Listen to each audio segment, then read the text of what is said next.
भवाचली वर्णन किया। इसके बाद भूगोली खगोली में कितने पर्वत हैं, कितनी नदियां हैं, कौन सा प्राणी किस कर्म के द्वारा किस नरक में डाला जाता है। 14 लोक बताए, तल वितल सुतल तलातल रसातल महातल पाताल भू भस्वा जना महातपा सत्यम। 7 पुरियां बताई, मथुरा काशी कांची अवंतिका द्वारका उज्जैन। इसके बाद 28 नरक बताए, तामिस्त्र अंध्र तामिस्त्र रौरव महारौरव कुंडीपा कालसुत अश्वत वज्रकंटक शाल्मली वैतरणी पयोध लालावत अवध निरोधन पर्यावर्तन आदि आदि। प्रमुख नदियां बताई, चंद्रवसा ताम्रपाणी अवडोरा कृतमाला वैयाशिनी कावेरी सरकावत तुंगभद्रा कृष्णा कौशिकी मंदाकिनी रोदस्वती सप्तवती चंद्रभागा गंगा। प्रमुख पर्वत गिनाई, मलय मंगल बस्तन मैना कोटक कोलर श्रीगिरी दृश्य वेंकट छाड़गिरी विंध्याचल देवतक कामदगिरी गोकुल त्रिकूट कोकुल नील आदि आदि प्रमुख पर्वत गिनाए। भागवत के 5 स्कंद पूरे 6वां स्कंद प्रारंभ होता है। ओम श्री परमात्मने नमः। 6वां स्कंद प्रारंभ प्रथमोध्याय श्री कृष्णाय वासुदेवाय हरे परमात्मने प्रणतक्लेशनाशाय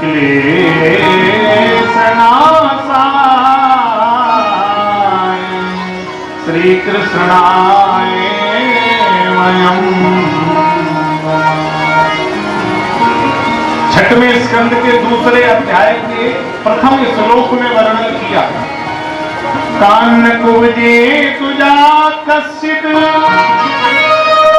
दासी पतिरो अजामिला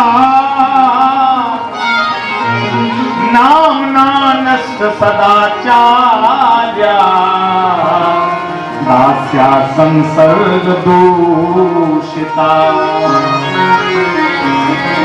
कन्नौज नाम के जनपद में अजामिल नाम के पंडित जी रहते हैं। अजा माने माया, मिल माने मिला हुआ, जो माया में लिप्त है उसी का नाम अजामिल। अर्धनग्न वैश्या का नृत्य देख लिया तो मन हाथ से निकल गया और घर में वैश्या को ले आए। ब्राह्मण मिट जात पर स्त्री के प्रसंग किए, ब्राह्मण मिट जात पर स्त्री के प्रसंग किए, क्षत्रिय मिट जात दंड घूस धन खाए थे, आलस के किए थे ये किसान मिट जात है, ये विधवा मिट जात मांग सिंदूर लगाए थे। आओ आदर घट जात रोज नित्य द्वारे जाए थे, और सठ सुधर जात सत्संगति के पाए थे। सठ सुधरे सत संगति पाई,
लेकिन खाला वो करे भल पाए सुसंगु, मिटे न मलिन स्वभाव अभंगु।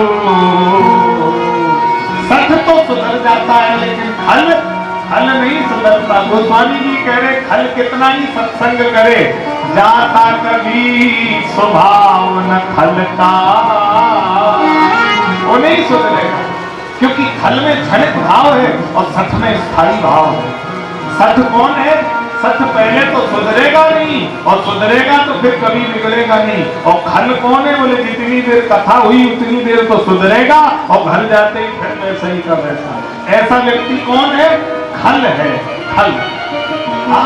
थोड़ी देर सुधरा और फिर वैसा ही का वैसा हो गया। और खलऊ करे भल पाए सुसंगो, निकर न मलिन स्वभाव अभंगो।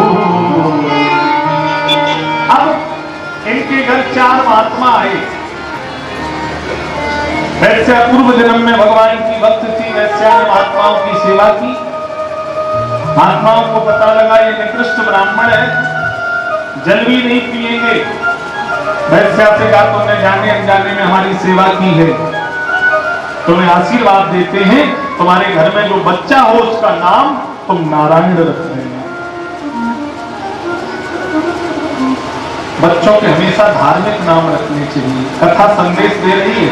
अब नारायण सोते जगते उठते बैठते बेटा नारायण आवाज अपने बेटे को लगाते हैं, पर सुनाई किसे देती है? वैकुंठ के नारायण। पहले के पूर्वज बड़े होशियार होते थे। राम सेवक, शिवदत्त, बाल मुकुंद, दिनेश, सुरेश, अवधेश, मुकेश, श्री राम, रघुनाथ, रामफल, कितने सुंदर सुंदर नाम रखे जाते थे। अवध बिहारी, इसी बहाने भगवान का नाम होता था। आजकल लोग पढ़ लिख गए हैं तो नाम रखने का तरीका बदल दिया। ढिल्लू, मिल्लू, टीटू, बंटू, पप्पू, भगवान मांगे। यथा नाम तथा गुणा, जैसे नाम रखोगे वैसे गुण बच्चे में आते हैं। धार्मिक नाम रखोगे तो संस्कार आएंगे, और फिल्मी नाटक के नाम रखोगे तो बच्चा बड़े होकर नाटक ही दिखाएगा। अब तो कई लोग नाम की भी गरिमा नहीं रखते हैं। नाम है तखत सिंह, वो घर में महाराज हिसाब किताब नहीं है तो गाय के तखत सिंह। नाम करोड़ी मल, और तंबाकू मांग के खाते हैं तो काय की करोड़ी मल। नाम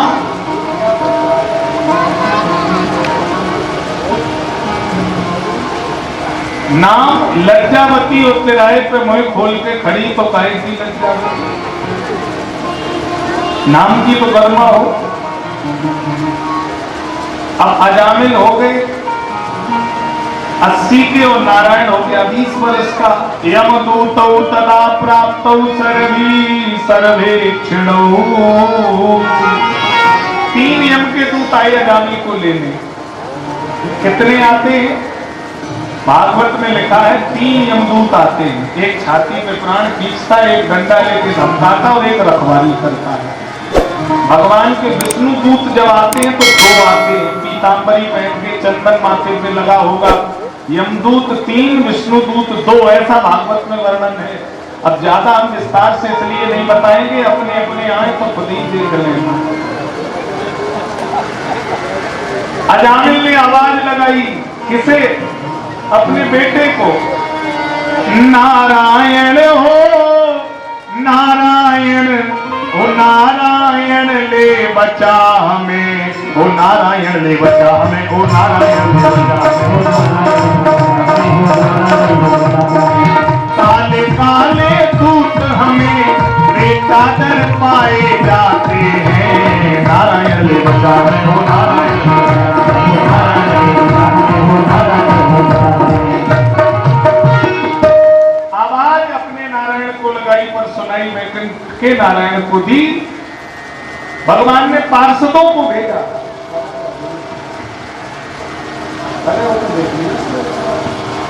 तो मैं निवेदन कर रहा था, वैकुंठ के नारायण को आवाज सुनाई दी। विष्णु दूत भागे, यम के दूत भागे यमराज के सामने।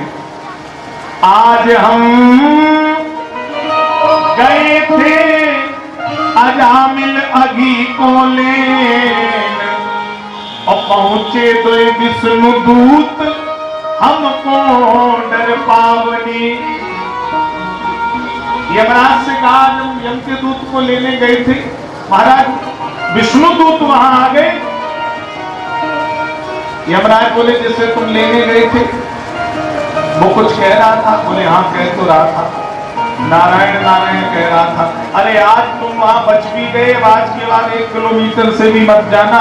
अगर कोई भगवान का नाम लेकर प्राण त्यागे तो वहां जाना तुम्हारा काम नहीं है, वहां तो भगवान के पार्षद जाते हैं। जन्म जन्म मुनि जतन कराए,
अंतराम कहे आवत नहीं।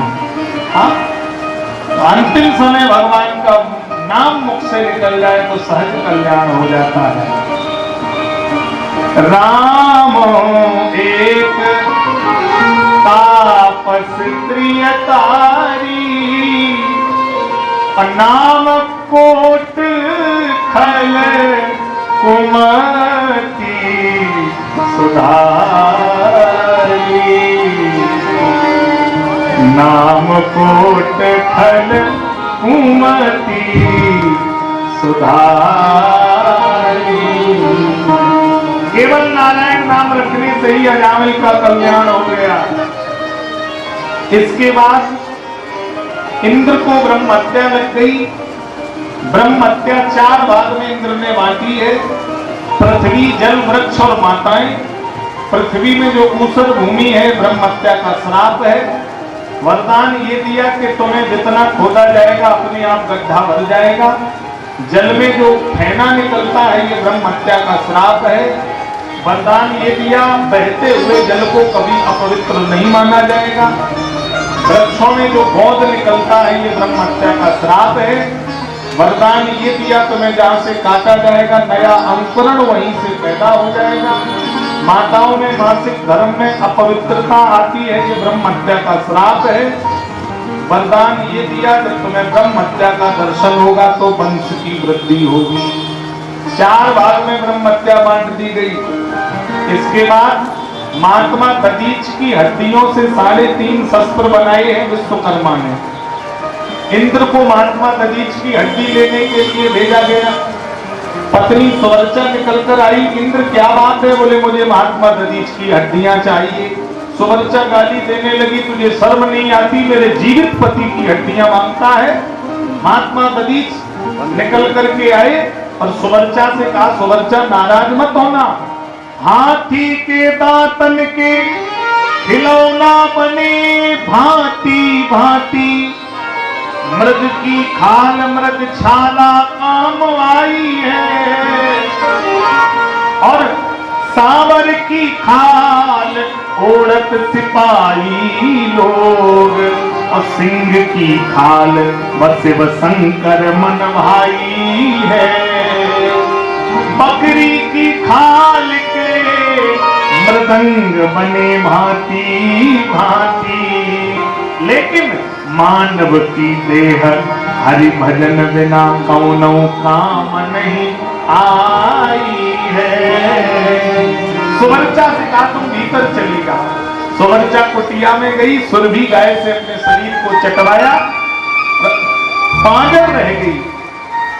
पांजर विश्वकर्मा के द्वारा 3.5 शस्त्र बनाए। एक गांधी धनुष जो अर्जुन पर है, एक सारंग जो भगवान विष्णु पर है, एक पिनाक जो मिथिला में रखा गया था स्वयंवर में, वो भी महात्मा दधीच की हड्डी से बना है। और आधा वज्र जो इंद्र के हाथ में है, ये 3.5 शस्त्र विश्वकर्मा ने बना करके तैयार किए हैं। वज्र से देवराज इंद्र ने वृत्तासुर का वध किया है। सुखदेव जी कहते हैं एक बार वज्र छूटकर धरती पर गिर गया। वृत्तासुर ने कहा मैं निहत्तों पर वार नहीं करता, इंद्र अपना वज्र उठा ले। परीक्षित जी बोले ये निशाचर देवताओं जैसी बुद्धि कैसे रखता है? तो बताया कि वृत्तासुर पूर्व जन्म में एक राजा था, चित्रकेतु नाम का। आसीद राजा सर्वभौम सूरसेने सुवैन्द्रपः चित्रकेतुरिति ख्यात यस्यात् कामदंगही। इस राजा हुआ, राजा दौड़े छूटे कृतज्ञति के भवन में, अन्य रानियों को सौतिया गाँव हो गया। राजा हमारे पास आता नहीं है तो क्या किया जाए? रहे पास ना बजाए बांसुरी। ये बच्चा ही जड़ है, इस बच्चे को ही मार दो। जहर पिला करके बच्चे को मार दिया। जो रानियों ने जहर दिया वो रानियां भी रो रही हैं। तब तक नारद जी आ गए।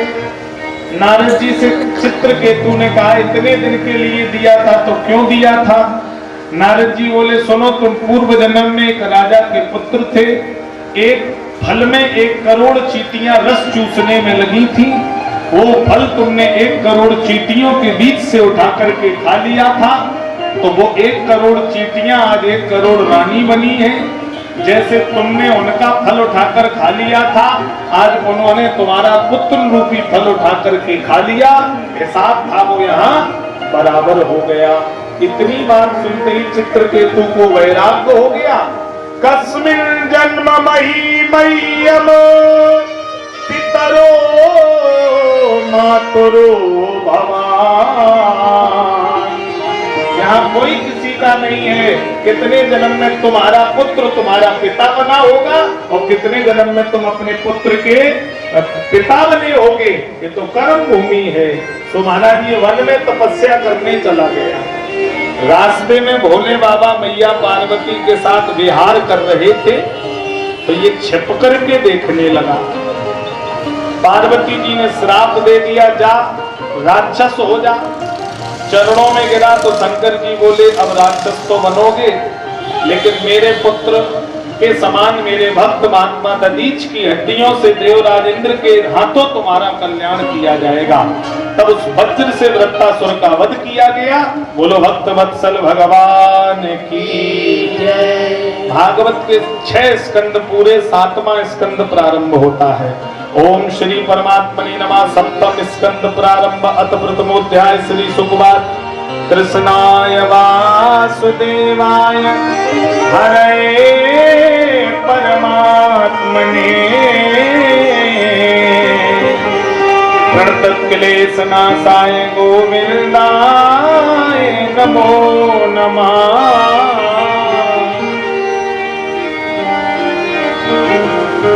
सातवें स्कंद में परीक्षित जी ने पूछा है, सामा प्रिया स्वद ब्रह्मण भूतानाम भगवान स्वयं इंद्रस्यार्थे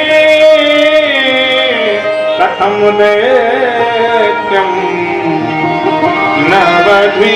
नवद्वीस्मो यथा।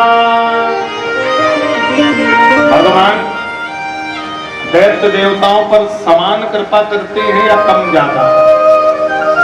तो बताया सब मम प्रिय सब मम उपजाए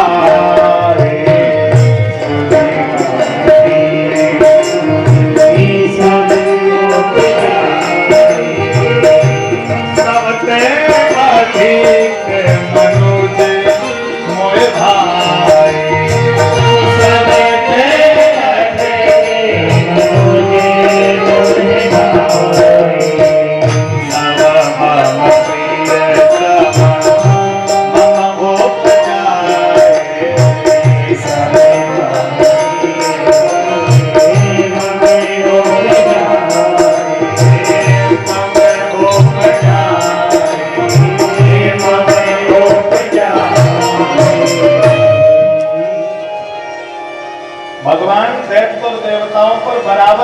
करते हैं। कब? बोले हिरण्याकश्यपु नंदन राक्षस कुल में प्रहलाद पैदा हुआ, उस पर भी कृपा कर दी। तो कल आपने सुना था बरहा अवतार धरने के बाद पृथ्वी भगवान रसातल से लाए बाहर, तो हिरण्याक्ष का वध कर दिया। हिरण्याक्ष की मिट्टी घर में रखी है और हिरण्याकश्यपु बड़ा भैया है और हिरण्याक्ष की मां रो रही है। तो हिरण्याकश्यपु बड़ी मां को अपनी समझा रहा है। अम्मा अम्भे बधु पुत्र वीरं महारत सोचितुं त्रिपुरभिमप्ये साक्या सुराणां वधईप्सता। मां, वीर के मरने पर शोक नहीं किया जाता है। हमारा भाई तो नारायण से युद्ध करते करते वीर गति को प्राप्त हुआ है। फिर मां, प्रकृति का नियम है, क्या कह रहा है? कैसा रोना, यह क्यों रोना, ये तो मतलब का रोना है। और क्या तुमको यह मालूम नहीं, ये हाल सभी का होना है। अरे क्या तुमको यह मालूम नहीं, ये हाल सभी का होना है। और बैठी है दुनिया कमर कसे, चलने की ही तैयारी में। और चल देता है वो बिना कहे, जिस दिन भी जिसकी मारी है। एक संत कहते हैं, परछाई भी हो पराई, परछाई भी होती पराई, ये जगत बड़ा दुखदाई।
जीवन एक जुआ है।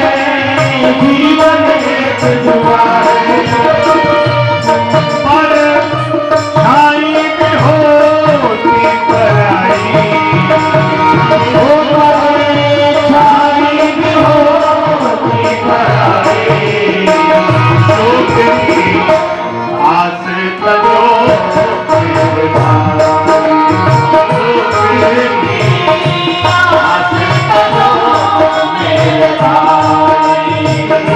गाइए हरि बोल।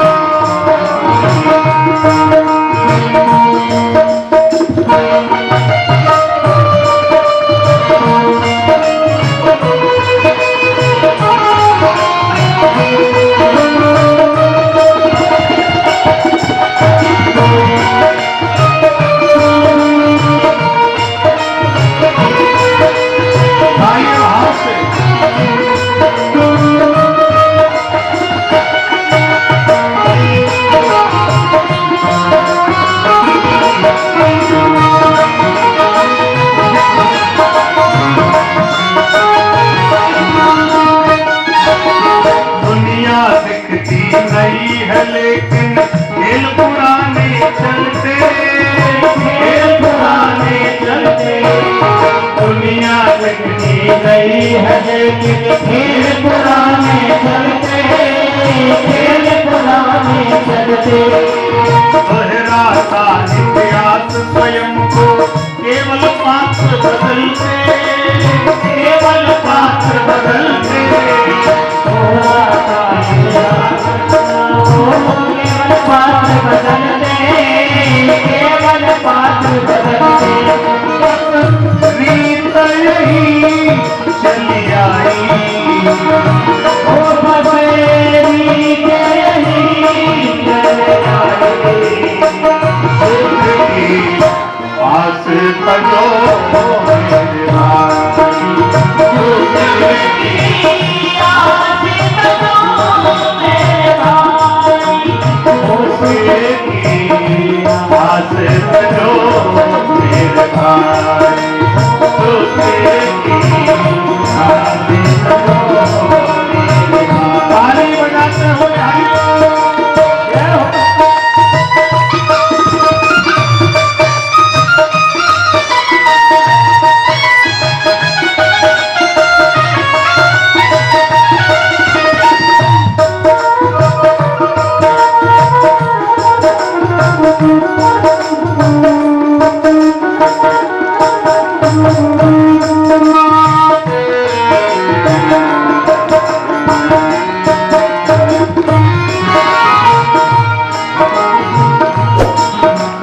जग के सुख की आशा सजगे, राम भरोसे रहने, राम भरोसे रहने।